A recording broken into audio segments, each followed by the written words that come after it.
오늘 읽은 열왕기하 6장에는 여러 가지 기적들이 나옵니다. 첫 번째 기적은 엘리사의 신통력입니다. 이웃나라 아람은 이스라엘을 자주 침공했습니다. 아람은 엘리사에게 나병을 고침받은 나아만 장군의 나라입니다. 나아만은 나라에 큰 공을 세우고 왕에 이어 2인자의 자리까지 오른 사람으로 알려졌습니다. 그런 그가 이스라엘에 와서 엘리사에게 고침을 받고 갔습니다. 그때는 지금처럼 무슨 SNS도 없고 매스컴도 없었기 때문에 소문이 빠르지는 않았을 것이지만 만일 그것이 나라의 2인자에 관한 사건이라면 상황은 다를 것입니다. 나아만 장군의 나병이 나았다는 소문은 순식간에 온 나라에 퍼졌을 것이고 이 정도의 일을 겪었다면 왕도 백성도 이스라엘이란 나라에 경의를 표하며 어떻게든 화친을 청하는 것이 가장 옳은 결정인 것으로 보입니다. 그런데 그럼에도 불구하고 아람 왕은 계속해서 이스라엘을 침공합니다. 당시 이스라엘에는 군사가 많지 않아서 국경의 모든 지역을 커버할 수가 없었습니다. 자, 한국의 휴전선은 모든 부대가 그 휴전선 근처에 이렇게 쭉 주둔하고 있죠. 그런데 이스라엘에게는 그만한 군사력이 없었기 때문에 어느 지역으로 적이 쳐들어온다라는 그런 정보를 입수하면 다른 곳에 있던 군사들까지 다 동원해서 그 지역으로 집결하여 방어하는 어떤 그런 수준의 군사력이었던 것입니다. 때문에 전쟁이 일어나면 침략하는 나라로서는 적의 취약한 지역이 어딘지를 파악하는 것이 우선이었고, 또 방비하는 나라로서는 취약한 지역을 적에게 노출하지 않는 것이 가장 큰 관건이었던 그런 전쟁을 싸웠던 것입니다. 자, 그러던 중 아람 왕이 이스라엘의 취약한 곳을 찾아 공격을 했는데 가보니 그곳에 이미 이스라엘 군대가 집결하여 방어하고 있었습니다. 당황할 수밖에 없었겠죠. 자, 그래서 그 다음에 또 다른 곳에 취약한 지역을 찾아 공격을 했는데 그곳에 또 이스라엘 군대가 이미 집결하여 방어하고 있었습니다. 이런 일이 몇 차례 반복되자 아람 왕은 화가 났습니다. 적에게 내통하는 자가 분명히 있다라고 생각을 하고 신하에게 물었고, 신하 가운데 이스라엘의 상황을 잘 아는 한 사람이 엘리사 선지자 때문이라고 이렇게 대답합니다. 아람 왕도 엘리사의 이름을 익히 잘 알고 있었겠죠. 왜냐하면 나아만을 치료한 선지자이기 때문입니다. 자, 11절 보면요, 이러므로 아람 왕의 마음이 불안하여 그 신복들을 불러 이르되 우리 중에 누가 이스라엘 왕과 내통하는 것을 내게 말하지 아니하느냐. 지금 누군가 내통자가 있다는 것이죠. 하니 그 신복 중에 한 사람이 이르되 우리 주 왕이여 아니로소이다. 오직 이스라엘 선지자 엘리사가 왕이 침실에서 하신 말씀을 이스라엘의 왕에게 고하나이다 하는지라. 제가 아람 왕이었다면 나아만 사건도 있고 또 이번 사건도 있고 그냥 포기했을 것 같습니다. 그런데 아람 왕은 어리석은 결정을 하죠. 엘리사만 제거하면 모든 문제가 해결될 거라 생각한 것입니다. 그래서 엘리야가 살고 있는 마을 도단을 에워쌉니다. 이제 엘리사를 잡기만 하면 됩니다. 하지만 그렇게 수차례에 걸쳐서 아람 군대의 움직임을 미리 알았던 엘리사가 이번 일을 몰랐을 리가 없습니다. 엘리사는 일단 잠잠히 상황을 지켜봅니다. 14절입니다. 왕이 이에 말과 병거와 많은 군사를 보내매 그들이 밤에 가서 그 성읍을 에워쌌더라. 하나님의 사완이 일찍이 일어나서 나가보니 군사와 말과 병거가 성읍을 에워쌌는지라. 그의 사완이 엘리사에게 말하되 뭐라고 얘기합니까? 아, 내 주여, 우리가 어찌하리까. 이렇게 탄식할 만큼 상황은 매우 급박했습니다. 하지만 엘리사는 전혀 동요하지 않고 말합니다. 16절 말씀 우리 같이 한번 읽어보겠습니다. 시작. 대답하되 두려워하지 말라. 우리와 함께한 자가 그들과 함께한 자보다 많으니라 하고, 참으로 어리둥절한 그러한 말입니다. 내 눈에는 아무것도 보이지 않는데 스승인 엘리사는 우리와 함께한 자가 더 많다고 합니다. 자, 그때 엘리사가 기도하죠. 기도하여 이르되, 같이 읽습니다. 여호와여 원하건대 그의 눈을 열어서 보게 하옵소서 하니 여호와께서 그 청년의 눈을 여심해 그가 보니 불말과 불병거가 산에 가득하여 엘리사를 둘렀더라. 보통 사람 같으면 나 한 사람 잡자고 이렇게 많은 군대가 몰려왔다면 참으로 두려웠을 것입니다. 하지만 엘리사는 이 상황에도 전혀 동요하지 않습니다. 왜냐하면 하나님이 불말과 불병거로 함께 하심을 알고 있었기 때문입니다. 자, 드디어 아람 사람들이 행동을 개시합니다. 하지만 엘리사는 두려울 것이 없습니다. 사실 불병거가 한 대만 있었어도 아람 군대는 전멸입니다. 그런데 그렇게 많은 불병거가 가득하니 엘리사는 두려워할 필요가 없습니다. 그리고 엘리사가 또 기도합니다. 18절입니다. 자, 같이 읽습니다. 시작. 아람 사람이 엘리사에게 내려오매 엘리사가 여호와께 기도하여 이르되 원하건대 저 무리의 눈을 어둡게 하옵소서 하매 엘리사의 말대로 그들의 눈을 어둡게 하신지라. 불병거를 사용할 필요도 없었습니다. 하나님께서 아람 병사들의 눈을 어둡게 하시자 그들은 더 이상 적이 아니었습니다.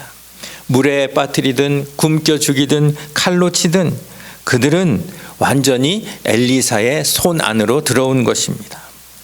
엘리사는 그들을 도단에서부터 이끌어내어 사마리아 곧 북이스라엘 나라의 수도까지 이끕니다. 자, 그 수도에는 뭐가 있었을까요? 왕의 경비대가 있었겠죠. 자, 그 왕의 경비대가 있는 그 수도 한복판으로 아람 군대를 데리고 간 것입니다. 그렇지만 눈이 어두운 아람 군사들은 다른 선택의 여지가 없었습니다. 그저 엘리사의 인도함을 받는 수밖에 없었습니다. 자, 엘리사를 잡으러 호기롭게 쳐들어온 그들이 오히려 엘리사의 인도함을 받아 적진의 한복판으로 들어간 것입니다. 자, 그게 이제 19절 말씀이고요. 20절 말씀 한번 같이 읽습니다. 시작. 사마리아에 들어갈 때에 엘리사가 이르되 여호와여 이 무리의 눈을 열어서 보게 하옵소서 하니 여호와께서 그들의 눈을 여심해 그들이 보니 자기들이 사마리아 가운데에 있더라. 자, 처음에는 엘리사를 포위했던 도단을 포위했던 그들의 입장이 바뀌어서 지금은 이스라엘 군대의 포위 한가운데 지금 위치하게 된 것입니다. 그때 하나님께서 그들의 눈을 여셨고 상황 파악이 된 그들은 당황할 수밖에 없었습니다. 그야말로 도간에 든 쥐였기 때문입니다. 그때 이스라엘 왕 여호람이 엘리사에게 묻습니다. 21절 말씀이죠. 이스라엘 왕이 그들을 보고 엘리사에게 이르되, 같이 읽습니다. 내 아버지여 내가 치리이까 내가 치리이까 하니. 명분도 상황도 모든 것이 그들을 치기에 딱 좋은 타이밍입니다. 먼저 쳐들어온 것도 그들이고 사마리아 한가운데로 들어온 것도 자기 발로 들어온 것입니다. 여호람은 엘리사를 아버지여라고 부르면서 내가 칠까요? 내가 칠까요? 2번 반복해서 묻습니다. 그만큼 간절히 지금 이 상황을 해결하고자 했던 것입니다. 그런데 엘리사가 의외의 말을 합니다. 22절 대답하되 치지 마소서 칼과 활로 사로잡은 자인들 어찌 치리이까. 우리가 전쟁을 하면서 칼과 활로 사로잡은 그러한 포로인들 우리가 칠 수 없지 않습니까? 그런데 이 사람들은 지금 비무장 상태로 쫓아온 사람들 아닙니까?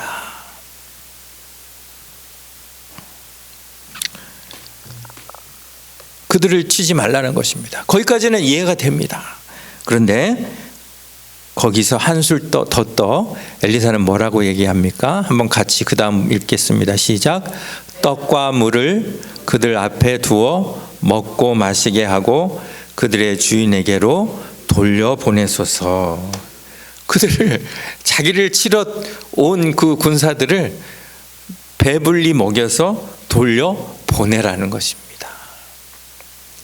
그들을 먹이는 비용도 만만치 않을 것입니다. 또 그들 때문에 이제까지 방어에 힘쓴 방어하기 위해서 쓴 국가 예산이 또 많이 있었을 것입니다. 그런데 참으로 어처구니 없이 엘리사는 이야기합니다. 그들에게 떡과 물을 두어 먹고 마시게 하십시오. 그리고 순순히 돌려보내십시오. 어쨌든 여호람은 엘리사의 말에 순종하지요. 그리고 23절 말씀 우리 같이 읽습니다. 시작. 왕이 위하여 음식을 많이 베풀고 그들이 먹고 마심에 놓아 보내니 그들이 그들의 주인에게로 돌아가니라. 이로부터 아람 군사의 부대가 다시는 이스라엘 땅에 들어오지 못하니라. 물론 다음 장에 아람이 또 쳐들어오긴 합니다만 여기서 이야기하는 다시는 아마 당분간을 의미합니다. 당분간 이스라엘 땅에는 아예 쳐들어올 생각을 못하게 했다는 것. 그것이 오늘의 스토리입니다. 참으로 놀라운 기적들이 많이 기록되어 있습니다. 엘리사의 신통력, 예지력, 영안, 또 하나님이 보내신 그 불말과 불병거, 또 사람의 눈을 어둡게 하셨다가 밝게 하셨다가 하시는 그러한 기적들, 여러 가지 기적들이 나오지 않습니까? 자, 제가 여러분들에게 질문을 드립니다. 여러분은 이 가운데 가장 놀라운 기적이 뭐라고 생각되십니까? 놀랍지 않으세요? 눈을 어둡게 하고 눈을 뜨게 하는 기적이 참 놀랍죠. 저는 이 이야기를 읽으면서 저한테도 이 엘리사 같은 신통력이 있으면 참 좋겠다 이런 생각을 한번 해봤어요. 근데 만일 목회자가 이런 신통력을 가지고 있다면 아마 성도들은 많이 힘들 겁니다. 그렇죠? 성도들이 무슨 얘기를 하든 목회자가 다 알 테니까요. 또 이 사환의 영안이 밝아져서 불말과 불병거를 봤을 때의 그 감격은 말로 할 수 없었을 것입니다. 그런데 이렇게 많은 기적들이 있지만 이 기적들은 참 놀랍기도 하지만 한편으로는 별로 놀랍지 않기도 합니다. 왜냐하면 이것은 하나님이 하신 일이기 때문이에요. 하나님은 이보다 훨씬 더 놀라운 일을 이루시는 분이시기 때문에 하나님이 하신 일이니까 당연하지 우리는 그냥 그렇게 받아들이는 것입니다. 그런데 저는 여기서 하나의 더 놀라운 기적을 발견하게 됩니다. 그것은 하나님이 이룬 기적이 아니라 사람이 이룬 기적입니다. 하나님의 힘으로 어떤 초자연적인 일을 벌이는 그런 기적이 아니라 하나님의 마음을 사람들에게 드러낸 기적입니다. 뭘까요? 엘리사가 아람 군대를 배불리 먹여서 돌아가게 한 그러한 태도입니다. 세상에 어느 전쟁에서 이런 일이 있겠습니까? 저는 이걸 기적이라고 생각합니다. 하나님이 베푸신 기적은 당연하지만 사실 이것은 인간의 생각과 인간의 어떤 정신으로는 할 수 있는 그런 일이 아니지 않습니까? 자기를 잡으러 온 병사들을 죽이지 않았을 뿐 아니라 배불리 먹여 돌려 보내는 일. 엘리사는 왜 이 일을 했을까요? 오늘 이 말씀을 보면서 지난주에 봤던 우리 시편 2편의 말씀이 떠오릅니다. 시편 2편의 주제는 뭔가요? 공동체로서의 하나님 나라입니다. 시편 1편처럼 말씀 위에 하나님과 개인적인 관계를 맺는 것이 복 있는 사람이지만, 또한 시편 2편의 말씀처럼 그 믿음이 개인적인 것을 벗어나서 공동체, 즉 왕이신 예수 그리스도를 쫓는 하나님 나라를 위하는 믿음이어야 한다는 것이죠. 그런 의미에서 엘리사가 이 사건에서 초점을 맞춘 부분은 어떤 개인적인 복수가 아니라 하나님 나라를 세우는 일이었다는 것이죠. 제가 엘리사였다라면 나아만이 그렇게 회복되어 돌아간 후에도 아람 왕이 쳐들어왔을 때 매우 기분이 언짢았을 것 같아요. 은혜를 원수로 갚는 거 아닙니까?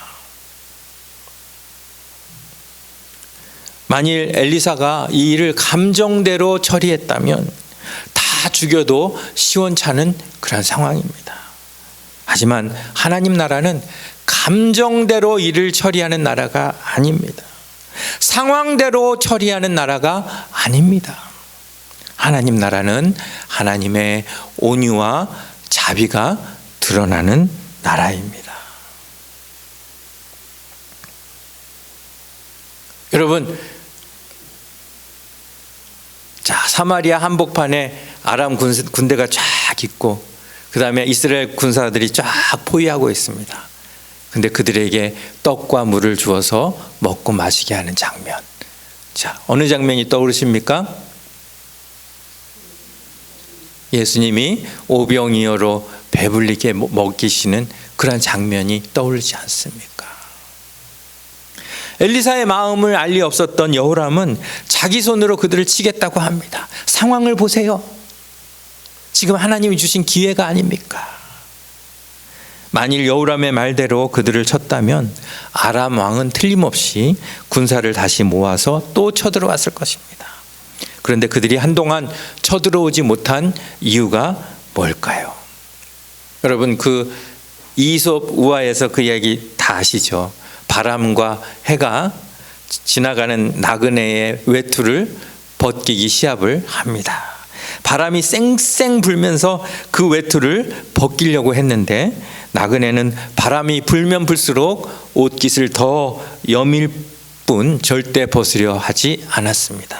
하지만 해가 쨍쨍 쬐 때 자의로 스스로 옷을 벗게 됩니다. 그랬던 것처럼 아람 군대를 폭력으로 죽여서 멸하기보다는 그들에게 하나님의 따뜻한 선의를 베풀고 은혜를 베푸는 것이 최선의 방어였음을 엘리사가 지금 보여주고 있는 것이죠. 엘리사가 혼자서 사실은 도단에서 혼자 그냥 해결해 버려도 될 문제 아닙니까? 그런데 굳이 사마리아에까지 그 많은 군사들을 데려와서 여호람 왕 앞에서 해결한 이유가 뭘까요? 이스라엘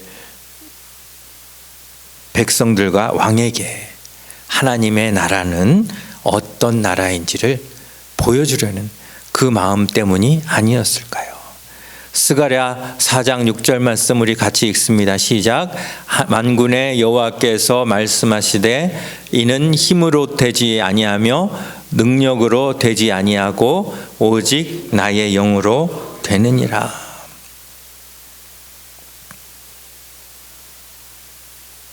여호람은 힘으로 아람을 물리치려고 했습니다. 능력으로 물리치려고 했습니다. 그런데 엘리사는 힘도 아닌 능력도 아닌 오직 하나님의 영을 통하여 이 문제를 해결하고 있는 것입니다. 오늘 하나님의 초자연적인 기적들이 몇 개가 나왔습니다. 근데 그 기적들은 하나님이 하시는 거예요. 우리의 영역 밖의 일이에요. 우리의 능력 밖의 일이에요. 그런데 엘리사처럼 하나님의 마음으로 나를 해하려는 원수에게 하나님의 나라를 활짝 열고 보여주는 일은 하나님이 이 기적은 너희가 해라, 우리에게 맡겨주신 기적이라는 것이죠. 우리의 마음과 성품의 변화를 받아 그의 나라와 뜻을 보여주는 것.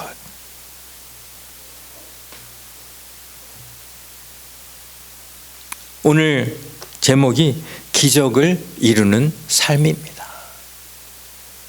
무슨 초자연적인 어떤 그러한 기적이 우리의 삶에서 일어나기보다는 오늘 엘리사처럼 급박한 상황에서도 감정과 환경과 상황에 이끌리지 않고 하나님의 나라와 그의 자비를 보여주는 그것이 바로 우리가 이 땅에서 이루어야 할 기적이라는 것을 우리가 이 시간 함께 생각해 보았으면 좋겠습니다. 우리가 잘 아는 말씀이죠. 마태복음 5장 38절부터 48절. 우리 한번 같이 읽겠습니다. 시작. 또 눈은 눈으로 이는 이로 갚으라 하였다는 것을 너희가 들었으나 나는 너희에게 이르노니 악한 자를 대적하지 말라. 누구든지 내 오른편 뺨을 치거든 왼편도 돌려대며 또 너를 고발하여 속옷을 가지고자 하는 자에게 겉옷까지도 가지게 하며 또 누구든지 너로 억지로 오리를 가게 하거든 그 사람과 심리를 동행하고 내게 구하는 자에게 주며 내게 구고자 하는 자에게 거절하지 말라. 또 내 이웃을 사랑하고 내 원수를 미워하라 하였다는 것을 너희가 들었으나 나는 너희에게 이르노니 너희 원수를 사랑하며 너희를 박해하는 자를 위하여 기도하라. 이같이 한즉 하늘에 계신 너희 아버지의 아들이 되리니 이는 하나님이 그 해를 악인과 선인에게 비추시며 비를 의로운 자와 불의한 자에게 내려주심이라. 너희가 너희를 사랑하는 자를 사랑하면 무슨 상이 있으리요? 세리도 이같이 아니하느냐? 또 너희가 너희 형제에게만 무난하면 남보다 더하는 것이 무엇이냐? 이방인들도 이같이 아니하느냐?